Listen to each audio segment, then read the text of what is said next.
أعزائي أحبائي المتابعين، أهلا وسهلا بيكم. حلقتنا النهاردة هيكون دمها خفيف. وحياة أبوك كفاية، أنا خايف تيجي بحاجة كبيرة ما نعرفش اللي كفاية. لا اطمن، مش هقول نكت في الحلقة ديت. يعني موضوعنا النهاردة عن الأغاني، ومش أي أغاني. تقدر تقول إن الأغاني دي غيرت في الذوق العام، أثرت عليك أنت شخصيا، ومش أنت بس، ده أثرت على الوالد وأثرت على عيالك. لا، البيت ده طاهر وهيفضل طول عمره طاهر. يمه المطهر حاولت بحس الفني والغنائي والموسيقي ان انا اجيب لك 5 اغاني تسببوا في نقلات غريبة. قول يا ستموني قول. انا شايف ان كل جيل ليه مزيكته الخاصة بيه، ولكن ال5 اغاني دول تحس ان هما كانوا خاصين بالشعب كله، مش بجيل بعينه. اتفضل ايه؟ علمني، انا قدامك اهو جاهز. قبل ما نتعرف على الاغاني ديت ونتبسط مع بعض، يا ريت تفعل الجرس وتشترك في القناة علشان يوصلك كل جديد وغريب ومفيد.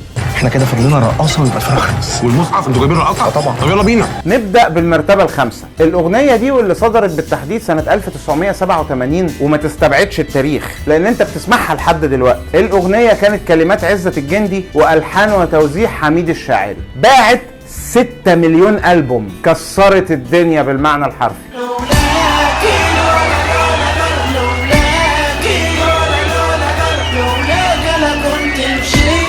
أغنية لولاكي للمطرب علي حميدة، وأتحداك لو كنت تعرف له أغنية تانية غير أغنية لولاكي. نزل عمل ترند ب6 مليون شريط، ولن تتكرر مرة أخرى هذه الظاهرة في الثمانينات أو في التسعينات، علشان كده بياخد معانا المرتبة الخامسة. حقها ولا مش حقها؟ ايوه هو حقها خلاص. نيجي للمركز الرابع. في سنة 2014 كتب الشاعر محمد عاطف كلمات هذه الأغنية ولحنها مدين، وغناها النجم محمد حمائي علشان تحقق 143 مليون مشاهدة على اليوتيوب. في جوه قلبي حاجة مستخبية. الحاجة المستخبية بقى ان مش الاغنية دي هي المركز الرابع، ولكن اللي عمله حسن شاكوش في سنة 2019 بالتحديد، هو وعمرو كمال، ان هم ياخدوا لحن هذه الاغنية ويحطوا عليه كلمات اخرى. كرم محل محطوط على كريمة، كعبك محني والعود على القيمة. اغنية بنت الجيران. وقدرت الاغنية دي ان هي تحقق المركز الثاني على الساوند كلاود بالنسبة للاغاني الاكثر استماعا. ده ايلون ماسك كان منزل اغنية على الساوند كلاود في نفس التوقيت، وكان عشمان يا عيني ياخد مركز على النجم حسن شاكوش، ولكن شاكوش اداله واحدة هامر هيد خلاه في المركز الثامن. وتجيني تلاقيني لسه بخيري، مش هتبقى لغيري. ايوه انا غيري مفيش. يعني انا لو مكان حمائي كان هيجيلي جلطة. انا اسف يا حمائي، كان نفسي انت اللي تبقى في المرتبة الرابعة، بس شاكوش علق عليك. شاكوش علق على ايلون ماسك، مش هيعلق على حمائي. يا ابني لازم نهبق على كل جديد. ليه بقى؟ انت هبقت على المكان كله. يلا. الاغنية اللي معانا في المركز الثالث اثرت على نفسية كل مستمعينها. هي صحيح تم انتاجها سنة 93، بس مفيش قصة حب بين اتنين بتنتهي الا ولازم تلاقي الاغنية دي موجودة. الاغنية كلمات فاطمة جعفر والحان محمد علي سليمان، وغناء فتاة احلامي وفتاة احلام جيل بحاله الجميلة والحساسة انغام. سيبك انت من دموع العين وقولي خدت ايه. شنطة سفر برضو مش هي الأغنية اللي في المركز الثالث، ولكن اللي عمله رضا البحراوي في أغنية شنطة سفر حولها مرة واحدة لترند عام 2017.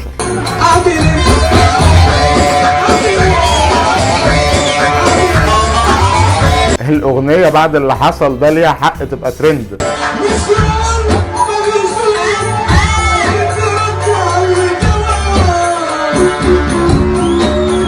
المهم الجيل الجديد اللي ما كانش يعرف اغنية انغام الاصلية اللي اتعملت سنة 93، رضا البحراوي عرفوا عليها بشكل رائع، ارقع شكل ممكن تتعرف عليه على اغنية الانغام.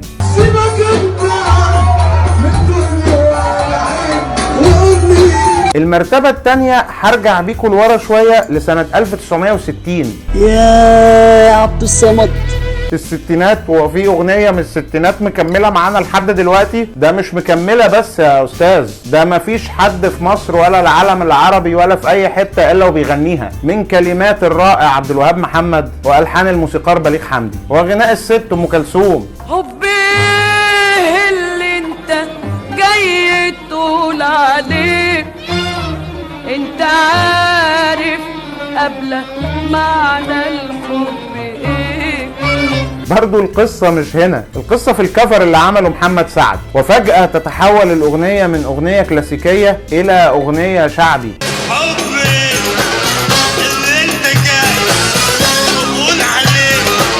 حتى الناس اللي بتسمع أغنية أم كلثوم الأصلية أول ما يجي المقطع بتاع حب إيه، لو كان بيدندن مع الأغنية بيكمل دندنة على غنى محمد سعد.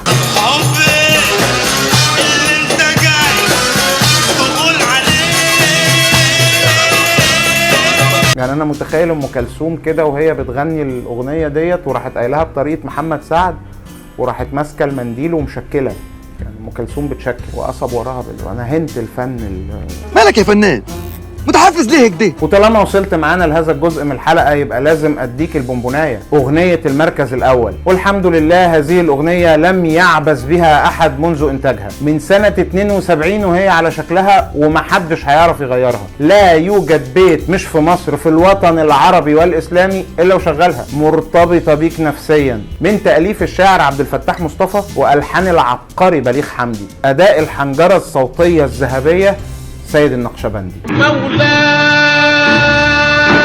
يا مولاي مولاي إني ببابك مش مرتبطة بس بالأحداث الدينية، ولكن أنت كل ما بتسمعها بتحس بصفاء وراحة نفسية. مولاي إني ببابك قد بسطت يدي، من لي ألوذ به إلاك يا سندي. مولاي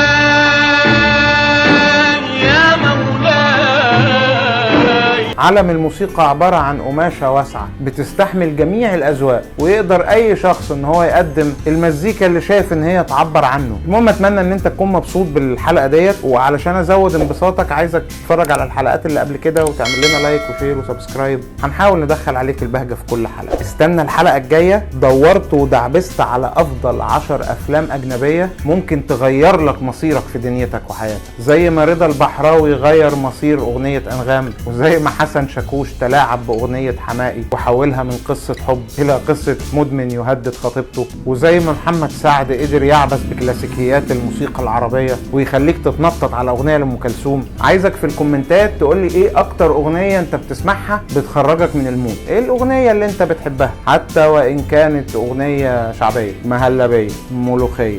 زيارتك أسعدتنا وأتمنى إنها تتكرر. أشوفكم الحلقة الجاية.